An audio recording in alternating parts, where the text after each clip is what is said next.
Sarpanch association Dadri और जितेंद्र चरखी ये कोई घर भेंट कर रहे हैं, वो आए और हमारे जितेंद्र जी का सम्मान करें। सरपंच एसोसिएशन एक बार थोड़ा ऊपर नहीं भाई, एक टाइम दिखा बंदे की ताई एक बार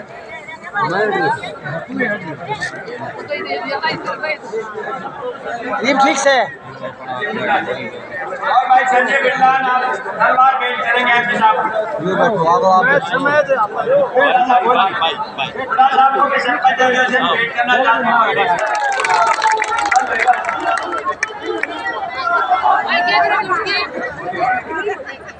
अब भाई थोड़ा जाइएगा, बैठ जाओ।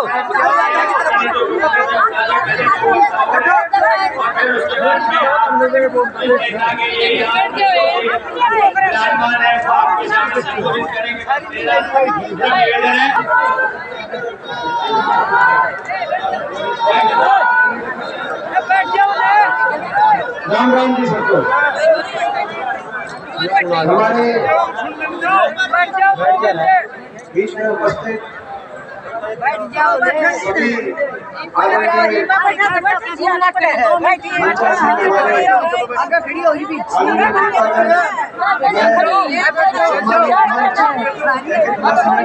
सभी पहुंचा हूँ इस सभा में।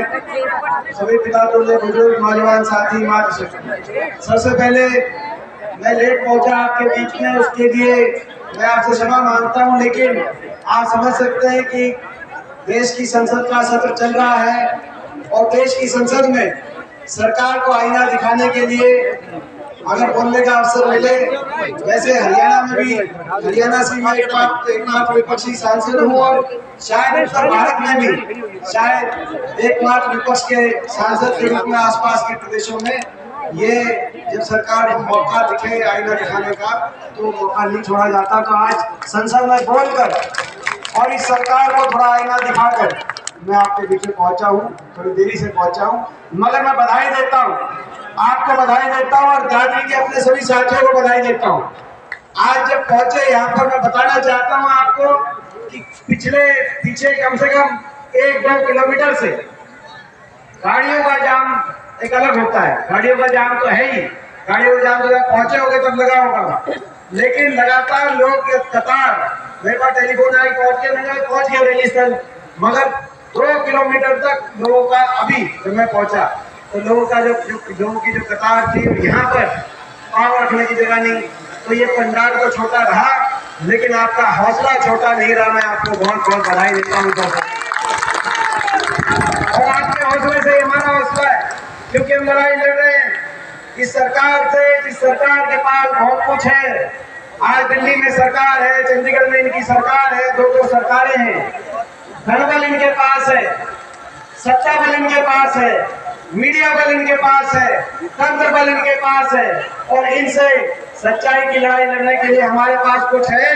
तो आपका आशीर्वाद और आपका दिया हुआ हौसला है जो आज आपने जम के दिया है, आज आपने जम के दिया है। देखिए 10 साल हो गए, भाजपा की प्रचंड बहुमत सरकार बनी, दिल्ली में भी, चंडीगढ़ में भी। हम हरियाणा प्रदेश की बात करें, यहाँ पर खट्टर साहब के नेतृत्व में सरकार बनी। इनको आपने 10 साल दिए, खट्टर सरकार, फिर उसके बाद खट्टर दुष्यंत सरकार, इनको आपने 10 साल दिए। और 10 साल के बाद मैं आपसे पूछना चाहता हूँ, इन्होंने किसी भी सरकार के दायित्व होते हैं, विकास के काम कराए, जनता का मान सम्मान करें। मैं पूछना चाहता हूँ, दादरी में इस खट्टर सरकार ने, खट्टर दुष्यंत सरकार ने काम किए, विकास के तो बड़े काम किया। मैं पूछना चाहता हूँ, और मैं ये भी पूछना चाहता हूँ, मुख्यमंत्री जी ने अगर काम नहीं किया अकेले, तो पिछले 10 साल में दादरी और आप सबको आपका मान सम्मान किया? मैं आपसे ये पूछना चाहता हूँ।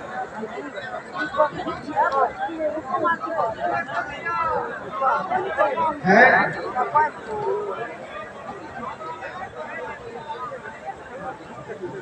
कोई कह रहा है कि सरपंचों को लाके मारी, कोई कह रहा है किसानों को जो है 13 महीना सड़क पर रखा, कोई कह रहा है कि महिलाओं को दिल्ली सड़क पर घसीट दिया, कोई कह रहा है कि बात कह रहे हो मान सम्मान मुख्यमंत्री की चादरी में। तो भाई जब काम नहीं किया और मान सम्मान नहीं किया, आपने 10 साल दे दिए इनको, तो मैं आपसे पूछना चाहता हूँ कि भाई हरियाणा में बदलाव होना लाना चाहते थे, लाना चाहते हैं। ये सरकार 10 साल पहले दिल्ली, ये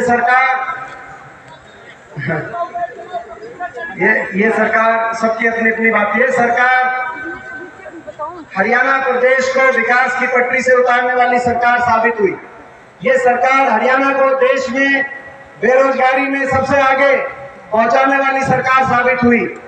ये खट्टर दुष्यंत सरकार हरियाणा को देश में सबसे ज्यादा महंगाई, सबसे ज्यादा भ्रष्टाचार और हरियाणा को पीछे धकेलने वाली, आपस में भाईचारे में दरार पैदा करने वाली सरकार ये साबित हुई। ऐसी सरकार से जवाब लेने का मौका आया है। जो प्रदेश विकास दर में देश में 2013-14 में देश में नंबर 1 था, आज वो बेरोजगारी दर में देश में नंबर 1 पहुंच गया। हर घर में एक पढ़ा लिखा नौजवान बेरोजगार, और बेरोजगार इस रूप से बेरोजगारी हरियाणा के अंदर बढ़ी कि आज हरियाणा में कई जिलों में ऐसी देन इस सरकार की है। ना तो निजी क्षेत्र के अंदर निवेश हुआ, ना कोई औद्योगिक क्षेत्र लगा, ना कोई थर्मल का कारखाना लगा, ना कोई बड़ी परियोजना आई इन 10 साल की इस खट्टर सरकार में। और सरकारी क्षेत्र के अंदर 5 साल तक कोई भर्ती करते नहीं, जो भर्ती निकलती है वो भर्ती घोटालों की भेंट चढ़ जाती है। 30 पेपर लीक घोटाले आए, HPSC SSC के दफ्तरों में करोड़ों रुपए की बरामदगी हुई। 5 साल तक कोई बड़ी भर्ती निकलती नहीं, जो छोटी मोटी भर्ती निकलती है या तो भर्ती घोटालों की भेंट, उसके बावजूद भी कोई लिस्ट आती है। तो हरियाणा देश का एकमात्र प्रदेश बन गया जहां पे हरियाणा के बच्चों से ज्यादा HPSC SSC की लिस्टों में हरियाणा के बाहर के बच्चों का नंबर उनमें आता है। 2019 में LTO की भर्ती आई, 80 में से 78 बाहर के बच्चे लगे, केवल 2 हरियाणा के। 2021 में LTO इलेक्ट्रिकल में 99 में से 77 बच्चे बाहर के लगे, केवल 22 हरियाणा के। इस साल असिस्टेंट प्रोफेसर टेक्निकल एजुकेशन की लिस्ट आई, 156 में से 103 बाहर के। HCS की लिस्ट आई, 36 बाहर के। अभी ब्लॉक डेवलपमेंट पंचायत अफसर पंचायतों में जिनको जाके काम करना है, 7 की लिस्ट आई, 5 बाहर के और केवल 2 हरियाणा के। बाकी प्रदेशों में हरियाणा के नौजवान को कोई अवसर मिल नहीं रहा। हरियाणा के अंदर हरियाणा की जो लिस्टें आती हैं उनमें मौका मिल नहीं रहा। नौकरियों को, जो कई नौकरियां थी, मुझे याद है जब हमारी सरकार थी, अकेले शिक्षा महकमे में 1 लाख की भर्ती हुई थी, JBT की भर्ती हुई थी, जिसमें JBT की भर्ती में उस समय सबसे ज्यादा भिवानी जिले के, तो भिवानी और दादरी के सबसे ज्यादा JBT के अंदर हमारी सरकार में लगे थे। 10 साल से कोई एक भर्ती इस सरकार ने JBT की करी, शिक्षा विभाग में भर्तियां कहीं की नहीं जा रही, स्कूलों को बंद किया जा रहा है, सरकारी नौकरियों को समाप्त किया जा रहा है या उनको कच्चों में परिवर्तित किया जा रहा है, कहीं कौशल निगम के माध्यम से, कहीं अग्निपथ योजना लाकर फौज की नौकरियों को। आज हरियाणा में अगर बेरोजगारी सबसे ज्यादा देश में नहीं होगी तो कहाँ होगी? आज इस सरकार से हम पूछ रहे हैं। देश में सबसे ज्यादा बेरोजगारी हरियाणा में, देश में सबसे ज्यादा महंगी बिजली हरियाणा में। हमारे समय बिजली के कारखाने लगाए गए थे और हरियाणा देश में बिजली सरप्लस प्रदेश का उदाहरण बना था। इन्होंने 10 साल में बिजली खपत तो बढ़ी, एक बिजली का कारखाना थर्मल लगाया नहीं, लेकिन अदानी जैसे समूह से बिजली के समझौते बदल दिए और जिस दर पर बिजली मिलनी चाहिए थी उससे दर को बढ़ाने का काम किया और हरियाणा के बिजली उपभोक्ता को देश में सबसे महंगी बिजली दिलवाने का काम इस खट्टर सरकार ने किया। ये हकीकत है। और देश में सबसे ज्यादा महंगाई और बेरोजगारी के साथ साथ देश में सबसे ज्यादा भ्रष्टाचार की नींव पे बनी हुई है सरकार। क्योंकि आपको याद होगा पिछली बार भी लोगों ने खट्टर सरकार को, भाजपा की सरकार को सत्ता से बाहर करने का मन बना लिया था 2019 के चुनाव में। मैं याद दिलाना चाहता हूं आपको, 2019 के चुनाव में एक नारा दिया था, भाजपा ने नारा दिया था खट्टर साहब ने कि 75 की बार बीजेपी जाएगी 75 पार। दूसरी ओर दुष्यंत चौटाला ने नारा दिया था जेजेपी पार्टी ने कि बीजेपी को करो जमुना पार। दिया था कि नहीं दिया था? मैं आपसे पूछना चाहता हूं। एक कहता था बीजेपी जाएगी 75 पार, दूसरा कहता था बीजेपी को पहुंचाओ जमुना पार। इलेक्शन का नतीजा अब तो दोनों बन के जमा पक गया। धोखा हो गया हरियाणा के लोगों के साथ। हरियाणा में बना दी धोखे से सरकार। लोगों को कह दिया कि ये सरकार को समझौता हो गया, हम समर्थन दे रहे हैं। दुष्यंत चौटाला का बयान आया कि हम समझौता करेंगे। पहले जिस दिन नतीजा आया उस दिन उसने उचाना जाके पूछा कि क्या करना चाहिए, 10 सीट आई है। उचाना के लोगों ने कह दिया कुछ भी करना लेकिन बीजेपी को समर्थन मत देना, खट्टर सरकार को दोबारा बनवाने का काम मत करना। लेकिन उनकी भाषा बदल गई। दिल्ली पहुंचते पहुंचते भाषा बदल गई और दिल्ली जाकर बीजेपी को समर्थन दे दिया। कह दिया 5100 बुढ़ापा पेंशन पे समझौता हो गया, 75% प्राइवेट में नौकरी के रिजर्वेशन पर समझौता हो गया। ना तो 75% प्राइवेट में रिजर्वेशन हुआ, ना वो 5100 बुढ़ापा पेंशन 5 साल में आई। समझौता 5100 बुढ़ापा पेंशन का नहीं था। समझौता अपनी भ्रष्टाचार की फाइलों को बंद कराने का था। समझौता हरियाणा को आपस में महकमे बांटकर लूटने का था। शराब का महकमा किसके पास गया, एक्साइज के महकमे से कौन लूट रहा है, माइनिंग के महकमे से कौन लूट रहा है, पंचायत के महकमे से कौन लूट रहा है। कोई अगर हमारी लिस्ट में कोई कमी कसर रह जाए, हम तो फिर भी विपक्ष में। इनके विधायकों ने इनकी पोल खोली।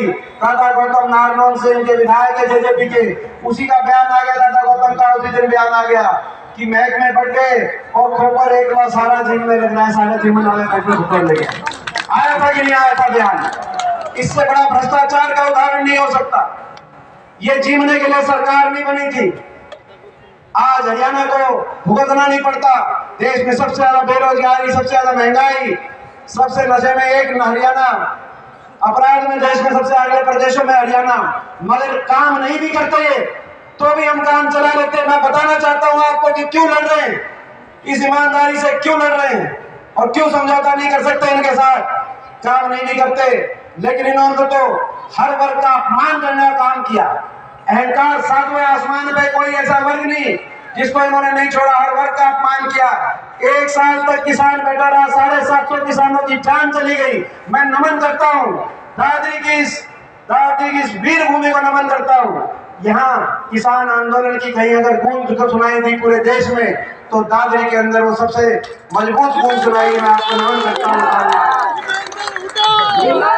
1 साल तक किसान बैठा रहा, लेकिन उस किसान पे अगर किसी एक सरकार ने सबसे ज्यादा उस किसान का अपमान किया, हरियाणा सरकार ने किया। 750 किसानों की चिताएं जब जल रही थी तो ये कोई कह सकता था कि इनकी मांग नहीं मानेंगे, लेकिन इनको इनके प्रति सहानुभूति रखते हैं। जब मेरे जैसे आप संसद में, हरियाणा से मैं एक बात विपक्ष का सांसद हूँ, 15 सांसद है, 10 लोकसभा, 5 राज्यसभा के, 14 सांसद भाजपा के हैं। मैं वहां पे नहीं बोलता तो क्या करता?